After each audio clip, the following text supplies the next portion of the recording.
هنوزم شاید عده‌ای بگن که آقا این حرفای اینها شاید حرفای بعضیا باشه، حرفای آخوندا باشه، حرفای بعضی آدمای افراطی باشه، اینا کارایی نیستن، نمیدونم اوضاع علمیه و مراجع اعزام و نمیدونم مقام معظم رهبری و اینا گفتن که نه شیعه و سنی برادرن و فلانن. الان وقتی شما بخواید هر دینی هر مذهبی رو بخواید بررسی بکنید، میرید به سراغ چی؟ به سراغ مصادرشون. مثلا بخواید مسیحیت رو مطالعه بکنید، میرید به سراغ انجیل. بخواید یهودیت رو مطالعه بکنید، میرید به سراغ تورات. کسی بخواد اسلام رو مطالعه بکنه، میره به سراغ قرآن و سنت. هر دینی، هر مذهبی، میخواید اعتقادات کمونیسم رو مثلا بررسی بکنید، میرید به سراغ کسایی که این مفکوره رو، این نظریه رو به اصطلاح نوشتن در کتاب ها، در این مصادر فکری یک ایدئولوژی رو میرید بررسی میکنید تا با اون آشنا بشید. بیایید واقعا ببینیم که آیا مصادر اصلی اینها، کتب اصلی اینها که همین اعتقادات امامت و ولایت و عصمت و اینها از اونجا نشأت گرفته، سرچشمه گرفته، نظرشون در مورد اصحاب رسول الله صلی الله علیه و سلم چیست؟ بعد ببینیم که آیا واقعا اینها راست میگن؟ آیا در ادعای وحدتشون بین امت اسلامی اینا صادق هستن؟ یا نه این کار همین 4-5 نفری که میگن اینا هستن که این حرفا رو میزنن، ما شیعیان که این مشکلات رو نداریم. بیاید میریم سراغ مصادر اصلی اینها. اول اینکه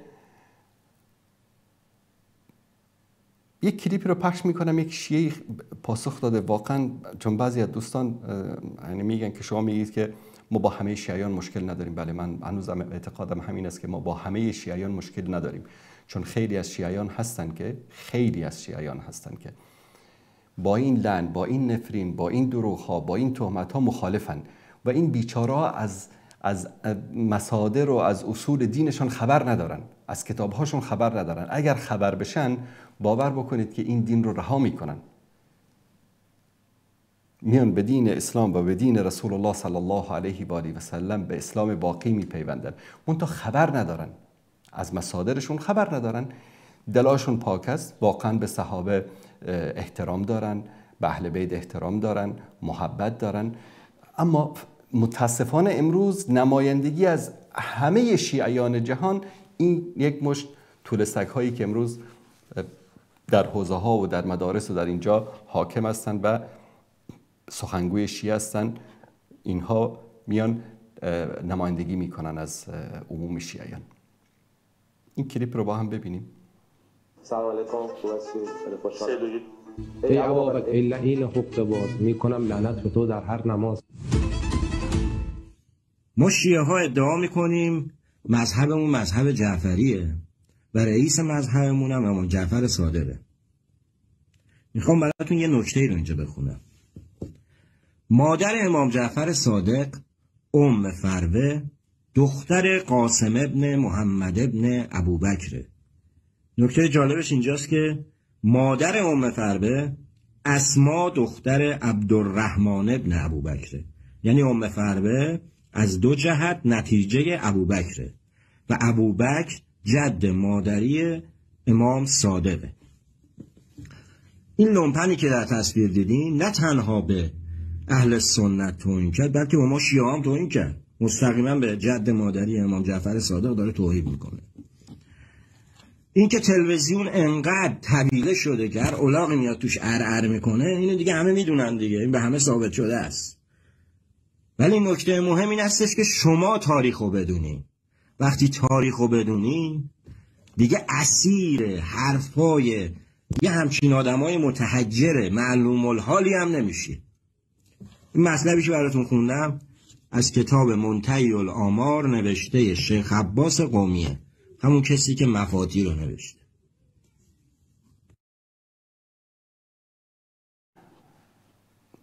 آقای شیعه میگه دقیقا حرف درستی است. ابوبکر صدیق رضی الله تعالی عنه جد مادری کی است؟ امام جعفر صادق که اینها میگن رئیس مذهب است. بیایید این رو من خدمت شما عزیزان از اینجا نشون بدم. دوستان از این تصویر رو نشون بدن. امام جعفر صادق در یک روایتی میگه که ولدنی ابوبکر صدیق مرتین، ابوبکر صدیق مرا 2 بار به این دنیا آورده، یعنی من از 2 جهت فرزند ابوبکر صدیق هستم. این جدول رو ببینید ما به این شکل آماده کرده بودیم که در یک کتابی هم به نام روابط خویشاوندی بین صحابه و اهل بیت هست. این رو میتونید ببینید. ابوبکر صدیق فرزنداش محمد و عبدالرحمن، از محمد قاسم و از عبدالرحمن اسما. قاسم و اسما فرزندی داشتن به نام چی؟ ام فروه. علی ابن ابی طالب فرزندش حسین، همه میشناسیم. فرزندش علی زین العابدین، امام سجاد، همه میشناسیم. فرزندش امام باقر، همه میشناسیم. محمد باقر میره با کی ازدواج میکنه؟ با ام فروه. به اصطلاح نتیجه کی؟ ابوبکر صدیق.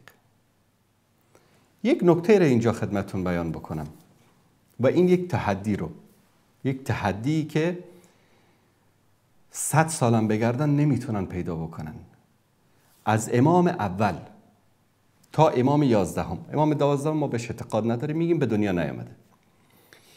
از امام اول تا امام 11 شیعیان یکیشون رو پیدا بکنید که با دختر یکی از شیعیان ازدواج کرده باشه. باورتون میشه که نکرده.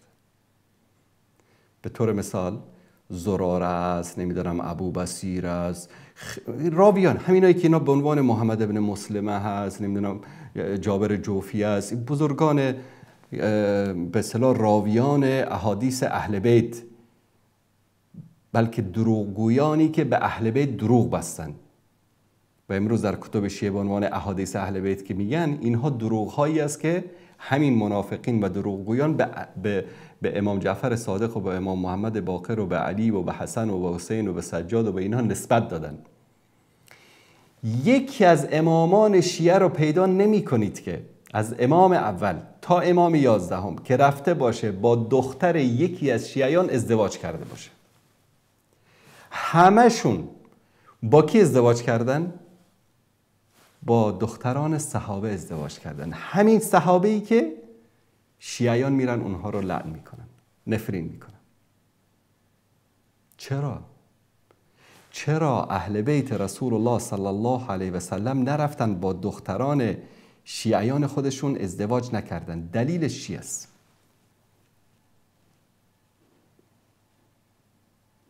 به طور مثال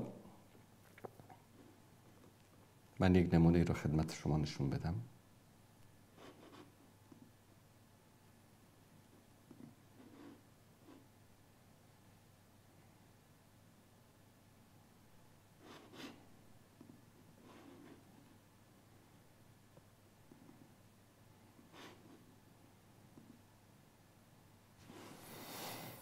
دوستان این صفحه رو نشون بدن. مثلا بنی امیه، خاندان عثمان، عبدمناف است، عبدالشمس، امیه، ابوالعاص، عفان، عثمان، هاشم، عبدالمطلب، ابو طالب، عبدالله، محمد صلی الله علیه وسلم، علی، جعفر، عبدالله، حسین، رقیه، ام کلثوم. اینا شما ببینید این شجره انساب این هاست. اسحاق پسر عبدالله، پسر علی، پسر حسین، با عایشه دختر عمر، دختر عاصم، دختر عمر، دختر عثمان ازدواج کرده. این علامات رو میبینید، همه اینها ازدواج هایی است که بین اینها صورت گرفته و اینا همش از مصادر شیعه است. یعنی بنی امیه که اینها لعن میکنن پسرعموهای رسول الله صلی الله علیه و سلم هستن. تشکر میکنم دوستان عزیز.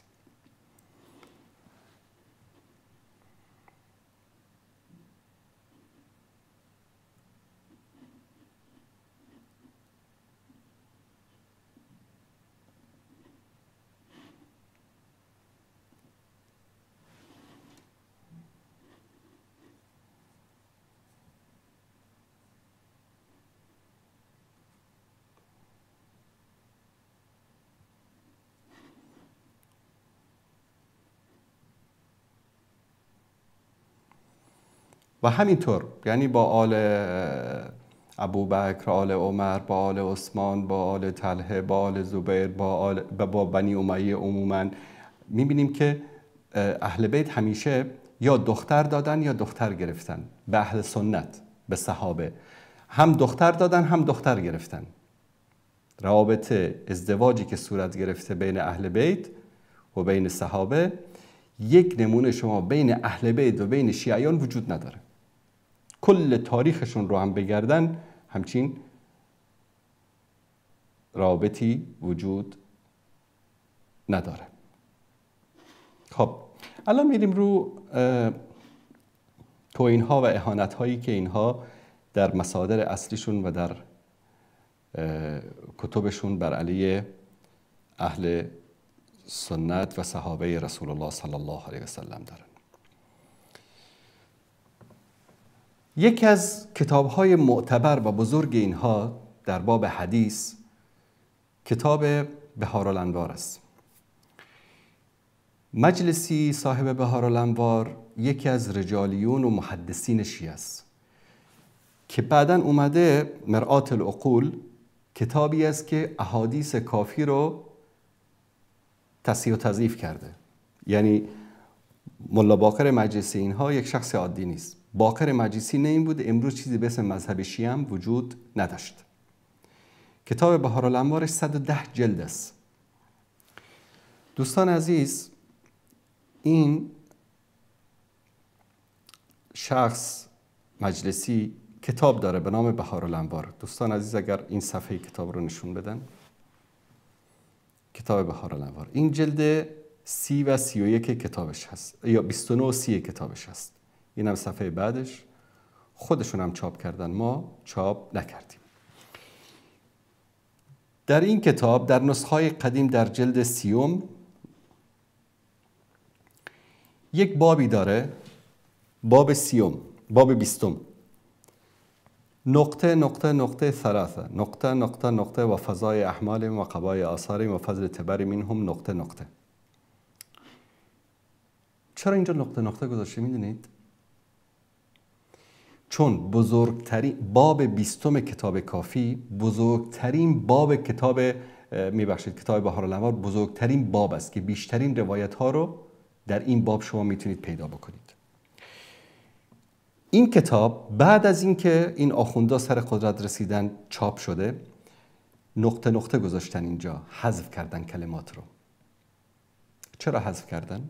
به خاطر فریب دادن اهل سنت، به خاطر فریب دادن شیعیان که بگن نه ما هفته وحدت داریم، ما با صحابه توهین نمی کنیم. غلط میکنن که به صحابه توهین میکنه. در این اصل نمیشه چیزی رو پنهان کرد. ما رفتیم یک نسخه چاپ قبل از انقلاب رو پیدا کردیم که ببینیم در اونجا چی گفته. نسخه اصلی رو پیدا کردیم. دوستان عزیز نشون بدن. این بهارالانوار نسخه چاپ سنگی میگن عادتاً بهش، قبل از انقلاب چاپ شده. باقر مجلسی. بله این کتاب است. این نسخه PDF است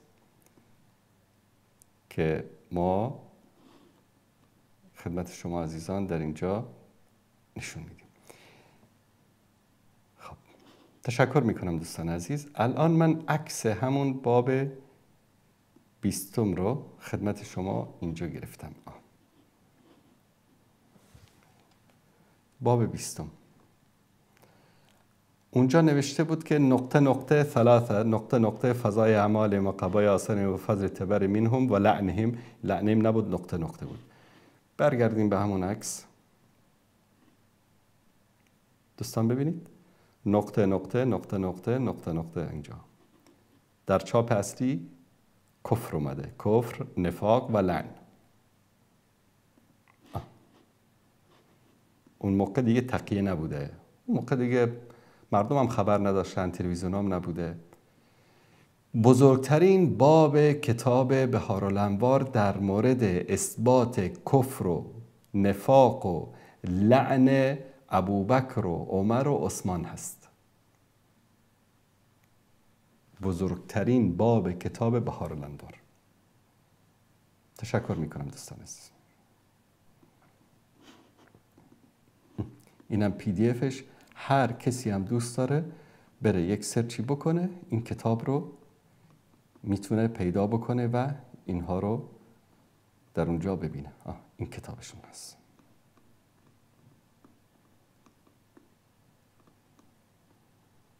تشکر میکنم دوستان عزیز. ما چیکار کردیم؟ رفتیم کل صفحات این کتاب رو دقیق اسکن کردیم. مثلا اینجا دوستان عزیز میتونن ببینن دقیقاً همه صفحات این کتاب رو اسکن کردیم. تشکر میکنم دوستان عزیز. من فقط چون وقت برنامه گرفته نشه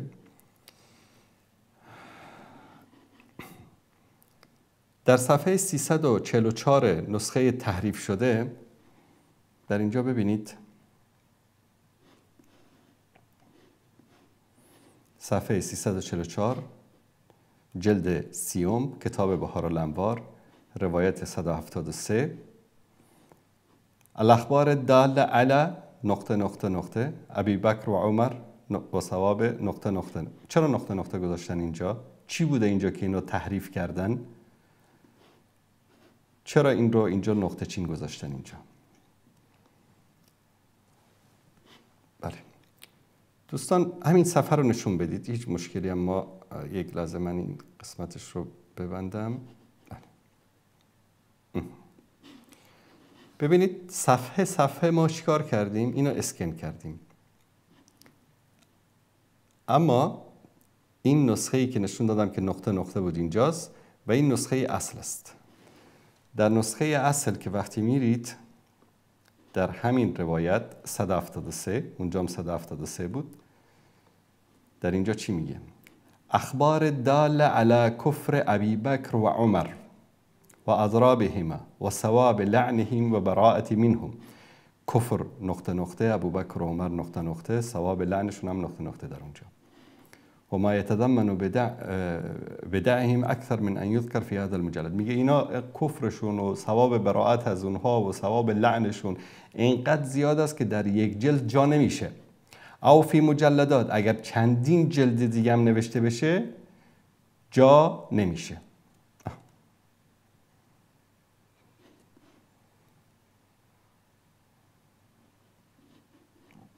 میبینید دوستان عزیز، این هست مذهب حق بازی اینها.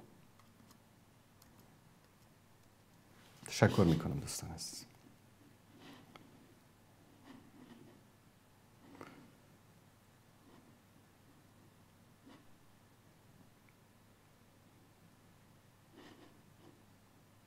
مثلا شما ببینید در اینجا اینا همیشه در دعاشون میگن فلان و فلان، فلان و فلان، اولی و دومی، فلان و فلان. بعد که بودی اینا کی هستن؟ نه میگه اینا منظورمون شمر است و نمیدونم عمر سعد است و نمیدونم کسانی که امام حسین رو کشتن. ببینید که در اینجا مثلا این نسخه تحریف شده است. در صفحه 295 کتاب فتن و المحن روایت 139 ان المراد به فلان نقطه نقطه، اینجا نقطه نقطه و کان فلان شیطانا و المراد به فلان نقطه نقطه. میبینید اینجا نقطه نقطه گذاشته. روایت 139. تشکر میکنم دوستان عزیز. میریم رو نسخه اصلی.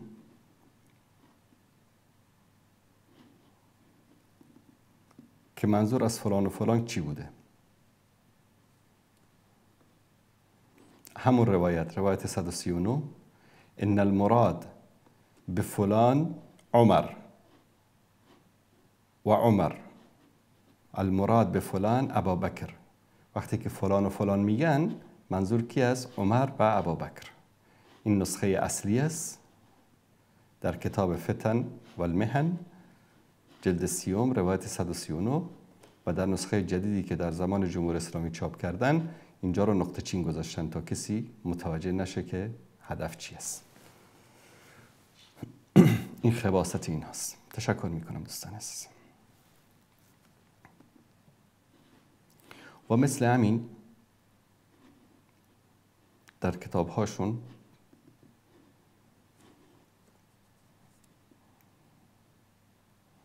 مثلا بعضی اوقات میگن که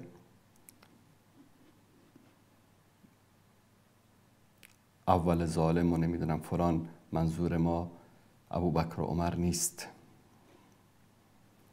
دوستان در اینجا ببینید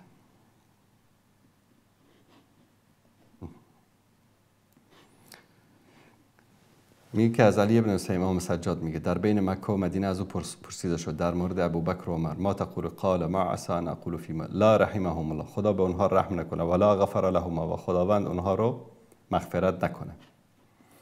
در روایت دیگه میگه که با علی ابن الحسین میگه كنت معه في بعض خلوات علیک الا تخبرین عن هذا الرجل. میگه که راوی میگه که من به علی ابن الحسین امام سجاد گفتم من به گردن تو حقی دارم، به خاطر اون حقی که بر گردن تو دارم به من گزارش بده، خبر بده که در مورد ابوبکر و عمر نظر چی است. فقال کافران، هر دو تاشون کافرن. کافرون من احبهما، کافر است کسی که اونها رو دوست داشته باشه.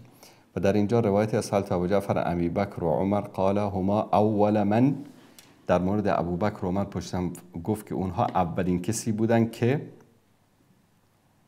صفحه بعد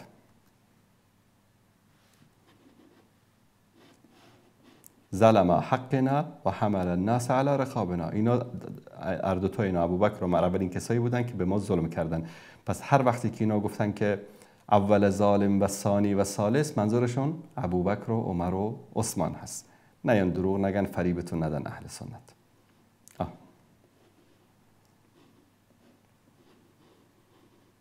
هما اول من ظلمنا حقنا، اون دو نفر اولین کسی بودن که بر حق ما ظلم کردن. و حمل الناس علی رقابنا، مردم رو بر گردن ما سوار کردن. و اخذ من فاطمه عطیه رسول الله، از فاطمه فدک رو گرفتن.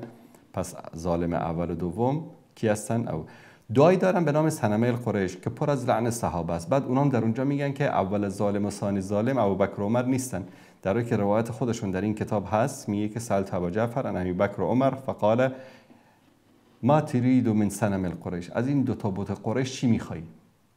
دعای صنم القریش دعایی است که اینها همیشه میخوانن و در اون لعن صحابه است. صنم القریش کی است؟ میگه نه منظور ما صنم القریش اینا نیستن، منظورمون نمیدونم عتبه و شیبه و ربیعه و شمر و فلان، یا نه، منظور ابوبکر و عمر است. پس این دین در اصلش در مصادرش با صحابه با یاران رسول الله صلی الله علیه و آله و سلم مشکل داره. و تا جایی که بخواهید کتاب‌های اینها پر است از این گونه روایات.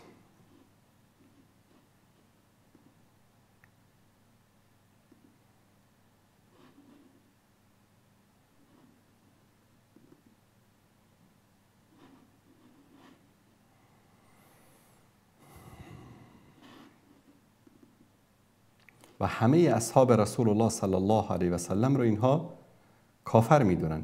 یعنی میگن همه صحابه پیامبر صلی الله علیه و سلم چی شدن؟ کافر شدن. یکی از نمونه های از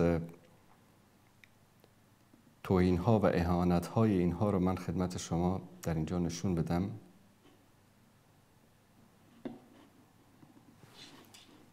مثلا این کتاب ها نسخه های قدیمی است که در همه اونها اسم حفصه و عایشه و عثمان و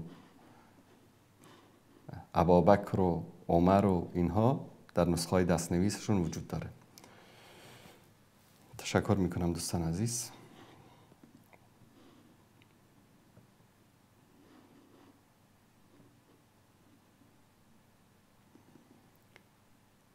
من یک صفحه اینجا دوستان عزیز اگر این رو نشون بدید، تک تک صحابه رو ببینید.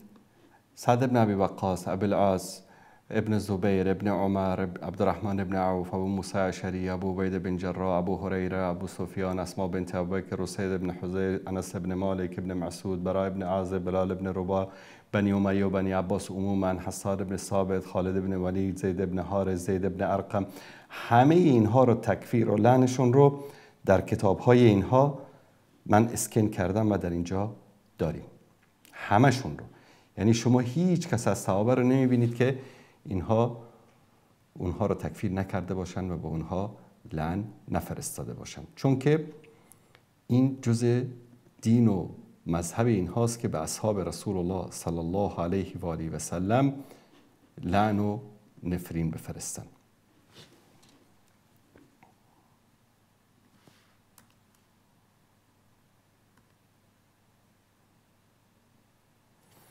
مثلا شما ببینید در اینجا کتاب الانوار النعمانیه سید نعمت الله جزایری در اونجا چی میگه؟ فإن اغلب الصحابه كانوا على النفاق، بیشتر صحابه منافق بودن، لکن كانت نار نفاقهم كامنه في دمنی، این آتش نفاق رو پنهان کرده بودن.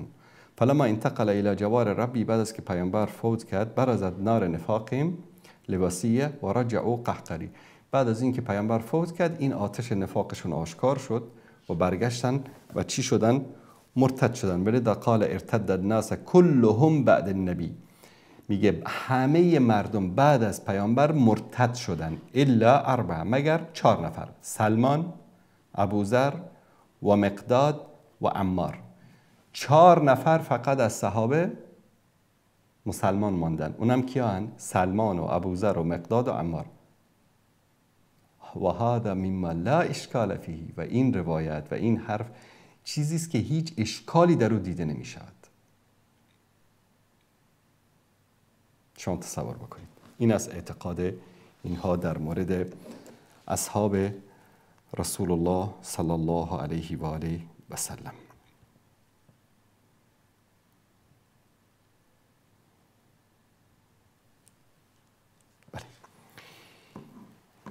و مثل این روایت ها فراوان در کتاب های اینها شما میتونید پیدا بکنید. این کتاب از مختصر المحجة البیضاء در اینجا میگه که فيما اشاره الى ارتداد اکثر عهد الامه بعد نبیه، میگه که اینجا در این بخش حالا میگه چی میگه؟ ثابت میکنه مرتد شدن اکثر امت رو بعد از پیامبر صلی الله علیه و سلم در صفحه 415. تشکر میکنم دوستان عزیز.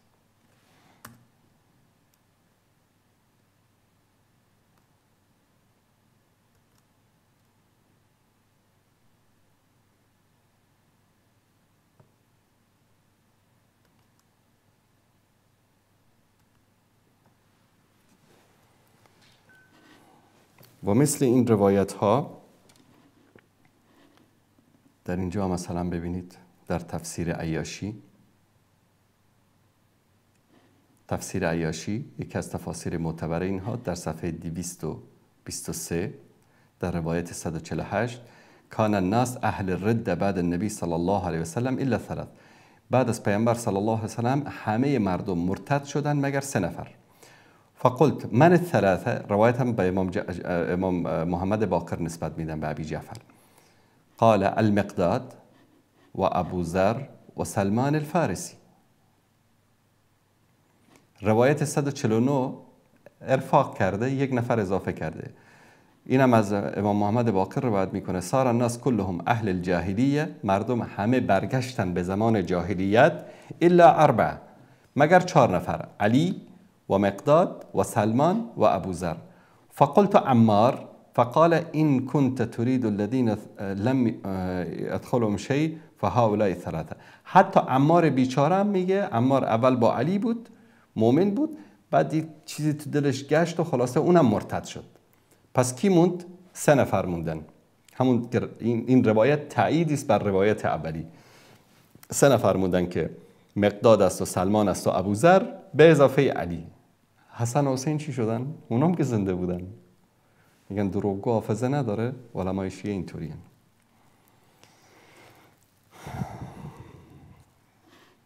متاسفانه اینو اسمشو گذاشتن چی؟ اسمشو گذاشتن دین.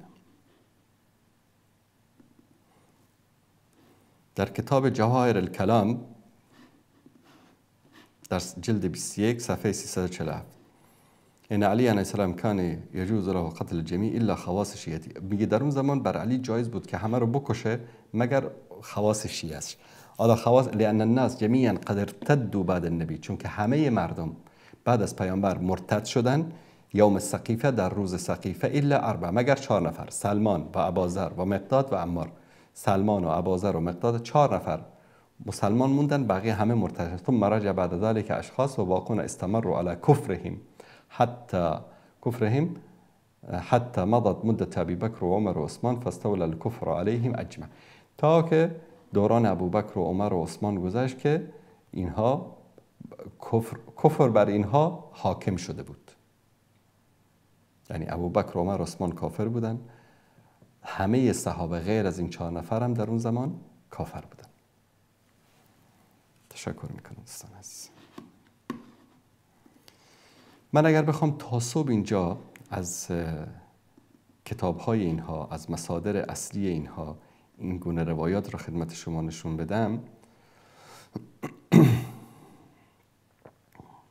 کتاب مثلا منهاج الصالحین طباطبایی قمی در جلد 7 صفحه 284 میگه که لا اشکال فی ان التابعین لاعداء آل محمد علیهم السلام سیما المؤسسین للظلم علیهم.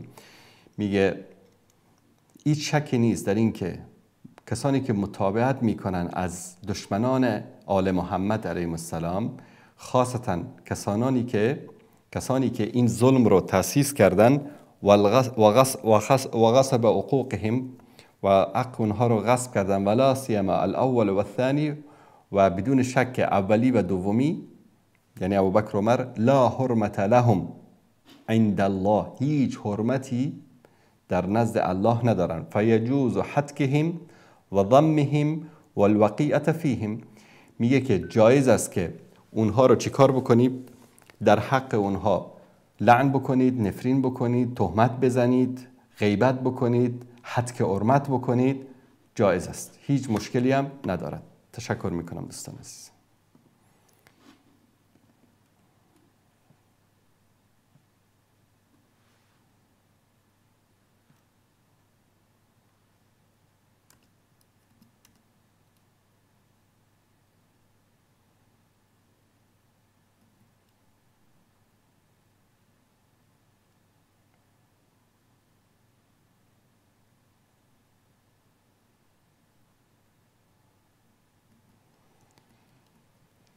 یعنی شاید بیش از 1000 صفحه اسکن شده من از کتاب های اینها دارم که مثلا اینجا ببینید کتاب الاختصاص شیخ مفید میگه که در روز قیامت، در این روایتش در اینجا میگه در روز قیامت وقتی که صدا داده میشه عین حواری محمد ابن عبدالله رسول الله الذین لم ینقضوا العهد، کسانی که عهد شکنی نکردن و مضوا علیه و بر عهد خود استوار ماندن، فیقوم سلمان و مقداد و ابوذر. این شیخ مفید که من بهش میگم شیخ مضر، مثلا قضیه تحریف رو میاد، تحریف قرآن رو انکار میکنه و لعن رو انکار میکنه و اینا رو انکار میکنه که بیشتر به این چیز میکنن، روایت ها رو جوری دستکاری میکنه که نه سیخ بسوزه نه کباب. حالا از این روایت مثلا شما این روایت شیخ مفید رو بیاد میگه در اینجا میگه کجا لعن کرده، کجا مثلا ابوبکر عمر رو چیزی نگفته، با یک شیوه خاصی فریب میده مردم رو. این شیخ مضر، شیخ مفید نیست، شیخ مضر هست. میگه که روز قیامت وقتی فریاد داده میشه که یاران رسول الله، یاران محمد ابن عبدالله رسول الله صلی الله علیه وسلم کیا هستن بلندشن که عهد شکنی نکردن و بر عهد و پیمان خودشون استوار ماندن، فیقوم سلمان و مقداد و ابوذر، 3 نفر بلند میشن. دوستان عزیز، این توهین به رسول الله صلی الله علیه وسلم نیست. 23 سال پیامبر رحمت بیاد زحمت بکشه، دعوت بکنه، جهاد بکنه، غزوه بدر، احد، حنین، در راه دعوت زخمی بشه، این همه 3 سال در شعب ابی طالب در اونجا محاصره اقتصادی بشه، این همه زحمت بکشه، بعد تعداد کسانی که اومدن و ایمان آوردن بهش و بر ایمان خودشون پایدار موندن 3 نفر بودن. مثلا شما بگید خمینی این همه زحمت کشید، حالا شیعیان بگن زحمت، ما که میگیم به گند کشید، بگن زحمت کشید. فقط در ایران 3 نفر متعهد به نظامش تونست تربیت بکنه. آیا این توهین به خمینی محسوب نمیشه؟ در مورد رسول الله، من چرا در شروع برنامه گفتم که اینا هدفشون صحابه نیست، اینا هدفشون توهین به رسول الله صلی الله علیه و آله و سلم می باشد؟ مثلا در کتاب بهار الانوار جلد 8 صفحه 368 واعلم بدان ان جمعا من علماء الامامیه حکموا به کفر اهل خلاف، میگه که جمیع علمای امامیه یعنی علمای شیعه حکم کردن به کافر بودن مخالفین شیعه.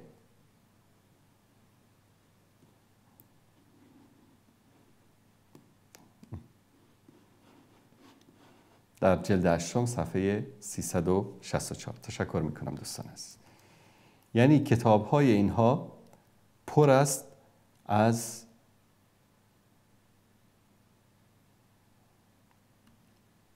توهین و اهانت به یاران و اصحاب رسول الله صلی الله علیه و آله و سلم.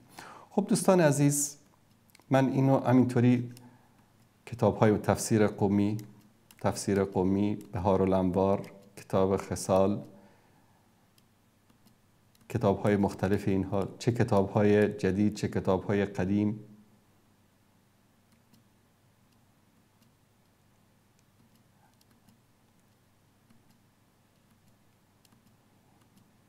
میبینید همه اینها در باب کفر و سب و لعن صحابه است که از تفاسیر و از کتب احادیث اینها.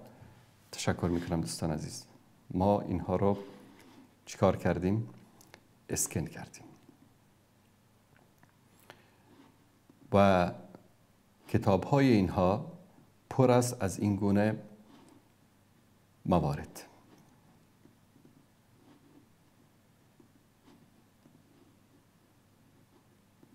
این یک روایت را خدمت شما میخونم.